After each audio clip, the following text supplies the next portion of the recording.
साथियों जय हिंद।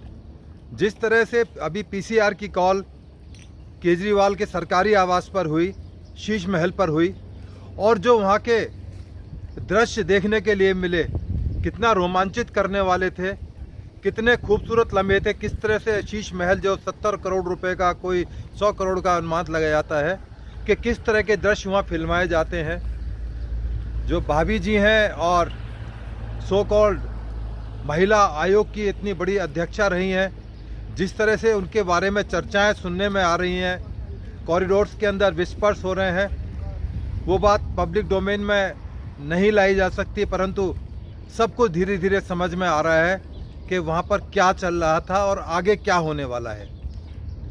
केजरीवाल को जमानत मिल गई है, परंतु सपना अभी अधूरा है। 4 दिन की चांदनी, फिर अंधेरी रात, फिर 2 तारीख को रात आएगी। उसी रात को ख़त्म करने के लिए बड़े लार्ज स्केल पर तैयारियां की जा रही हैं, बहुत बड़े ड्रामे की तैयारियां की जा रही हैं। केजरीवाल को बेड पर लिटाने की तैयारियां की जा रही हैं, कैसे उनको बेड पर लिटाया जाए, कैसे लंबे टाइम तक वो बेड पर लेट कर और 2 तारीख को एक्सटेंड कर सकते हैं। ठीक है, अदालतों के निर्णय पर हम डिस्कस नहीं कर सकते, क्योंकि प्रश्न चिन्ह नहीं लगा सकते, क्योंकि हम अदालतों का सम्मान करते हैं। परंतु कई बार अदालतों के कुछ निर्णय ज़रूर अटपटे लगते हैं, और ख़ास तौर से जो इन्वेस्टिगेटिंग एजेंसीज़ हैं उनके लिए अपने आप में एक बहुत बड़ा चैलेंज रही हैं।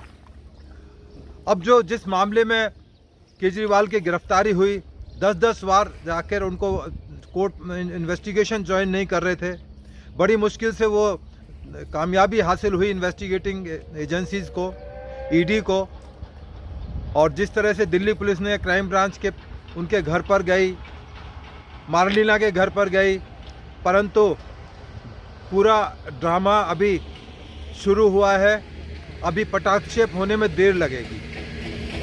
परंतु एक आम आदमी के निगाह में ये सवाल ज़रूर पैदा होता है कि what went wrong. Investigating agencies की क्या इन्वेस्टिगेशन डिफेक्टिव थी?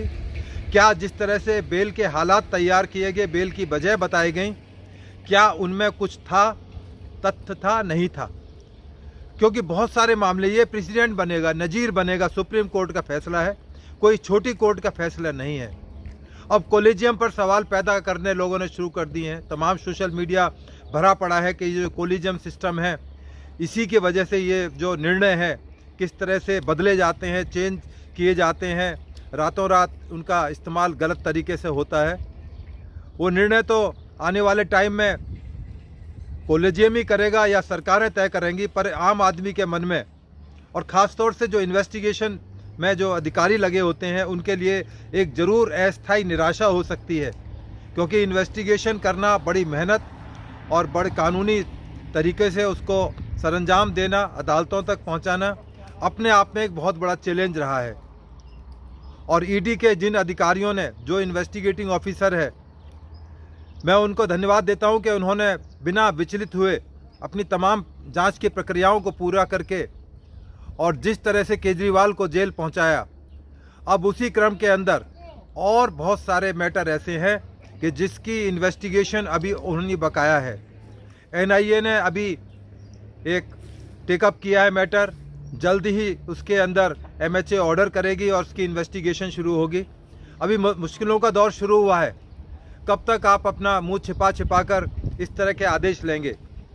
सवाल ये पूछे जा रहे हैं कि क्या सोरेन, जो खुद भी एक चीफ मिनिस्टर थे, क्या उनको भी इलेक्शन लड़ने के लिए इस तरह की इंटरिम बेल मिलनी चाहिए? अब ये इंटरिम बेल है, पैरोल है, फरलो है, किसी की समझ में नहीं आ रहा कि क्या है। क्योंकि फरलो का भी प्रोविज़न है कानून में, पैरोल का भी प्रावधान है, उसी तरह से इंटरिम बेल का भी प्रावधान है। तो क्या मनीष सिसोदिया, सत्येंद्र गर्ग और बहुत सारे एमएलएज और नेता जो पूरे हिंदुस्तान में जेलों के अंदर है, ये उनका डेमोक्रेटिक राइट बन चुका है, उनको भी बेल दी जानी चाहिए। क्योंकि एक नज़ीर है या और आम आदमी पार्टी के नेता जो कहते हैं हम तो बिल्कुल आम हैं, बिल्कुल ज़मीन से जुड़े हुए लोग हैं, यदि उनके लिए विशेष प्रावधान और विशेष एक मैसेज दिया गया है, तो कहीं ना कहीं मैसेज कहीं और भी जाता है। जो इस वीडियो को देख रहे होंगे वो इशारा समझ गए होंगे कि इशारा किसकी तरफ है, क्योंकि अदालतों से एक कंटेम्प्ट के लिए तमाम लोग डरते हैं। आपने देखा प्रशांत भूषण केस में किस तरह सर्वोच्च न्यायालय के अंदर किस तरह से 1 रुपये के अंदर जाकर वो मामला सेटल हुआ। परंतु कहीं ना कहीं ये ज़रूर सवाल पैदा करता है कि जो निर्णय हुआ है क्या वाकई में ये बिल्कुल स्वागत योग्य है। इन्वेस्टिगेशन की भी एजेंसीज़ हैं, दिल्ली पुलिस है, CBI है, ED है और जो हमारी नारकोटिक्स कंट्रोल ब्यूरो और जो बाकी इन्वेस्टिगेटिंग एजेंसीज़ हैं, क्या इस तरह के सेटबैक और मिलेंगे? क्योंकि हिंदुस्तान में बहुत बड़ा नेताओं का तबका ऐसा है जो आज नहीं वर्षों से इस तरह के दाव पेच खेलता रहा है, जेलों में रहे हैं। कांग्रेस के चिदम्बरम बहुत लंबे टाइम 106 दिन जेल में रहकर आए और बड़े बड़े नेता रहे। रिकवरी के बारे में बहुत चिल पाँव के रिकवरी नहीं हुई। बहुत सारे सैकड़ों मामले ऐसे हैं जिनमें रिकवरी नहीं हुई और सजा हो गए। तो केजरीवाल के खिलाफ जो पुख्ता सबूत हैं वो बिल्कुल पक्के हैं और केजरीवाल को कन्विक्शन से कोई नहीं रोक पाएगा। और अभी मुसीबतों का दौर जारी है।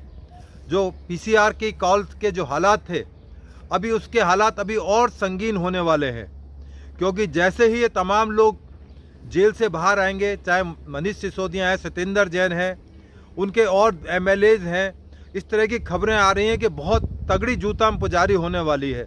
इतनी तगड़ी कि आप सोच नहीं पाएंगे कि क्या नाटक चल रहा है, क्या CM हाउस में चल रहा है, सेक्रेटेरिएट में। अब जो उनके ऊपर बंदिशें लगाई गई हैं, वो बंदिशें तो पहले ही वो केजरीवाल मान रहे थे। 3.5 4 महीने तो वो अपने ऑफिस ही नहीं जाते थे, किसी फाइल पर साइन नहीं करते थे। यही उनके ऊपर बंदिशें हैं। ये तो पहले भी वो काम नहीं कर रहे थे। डिफेक्टो CM जरूर थे, परंतु कोई जिम्मेदारी लेने के लिए तैयार नहीं थे, क्योंकि उनको पता था कि मैं गलती तो कर ही रहा हूँ और गलतियों का ब्लंडर हो जाएगा। फिर भी कहीं ना कहीं जब चोर गलती करता है तो कहीं ना कहीं अपने निशानात छोड़ जाता है, अपने इम्प्रिंट छोड़ जाता है। पुलिस के अंदर ये कहावत बड़ी मशहूर है।